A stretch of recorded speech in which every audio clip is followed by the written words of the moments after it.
Welcome to WB Mason Postgame Extra exclusively on SNY.TV. Sunday afternoon, the Mets gained a split of their four-game series in Arizona as they beat the Diamondbacks 6-3. They did it with 4 home runs, with Curtis Granderson the leading man. Yeah, he really did. For the 31st time in his career, he led off the game with a home run, hit another one later. I have no problem with him jumping on something early in the game or early in the count and hitting a home run, or at least hitting the ball hard to, kind of set the tone that we're going to attack. Yeah, especially the leadoff home run. Grandy's done it, I saw on the board 30-something times, so that's it always gets us going in the right direction. Campbell, who had made an error in the first inning, ended up hitting a home run. It was nice to see the power, nice to see the offense, nice to see some add-on runs, some stolen bases late in the game. They did everything that they haven't really been able to do a lot of the time on this trip, especially here in Arizona.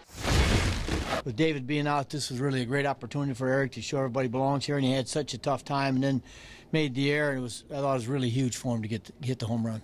I'm always focused on getting the job done when I'm at the plate, but for sure after it was done, it was nice to make up for it. Nobody wants to make a mistake out there. Everybody's trying, and then for him to go up to the plate and give us the lead, that's a big at-bat. This is the kind of game you've got to have if you're going to be successful. You've got to have some games where you put some runs on the board, where your pitcher has some room to breathe. And today was a good one for us. And Jacob deGrom was Jacob deGrom. He gave up a couple of runs, 2 earned and 3 runs total, even walked 3, which is unusual for him, but made it through 7 innings, which was the key, and got 10 big punch-outs. So a big win for deGrom, big win for the Mets, and Jacob deGrom starting to get that definition of being a stopper for this team. I think just very comfortable. He comes out there no matter who the opponent happens to be, no matter what the situation is, if guys are running on him or, it's a base-loaded situation and tight, he always seems to look the same, which I think is just his demeanor, which works for him. He doesn't necessarily get too high or too low regardless of what the outcome happens to be. I was leaving it up to those first 2 batters, and then after that I started getting it down, was getting some ground balls, and that's kind of what my game plan was to begin with, but the first couple I left up. Look at their lineup. They can really hit.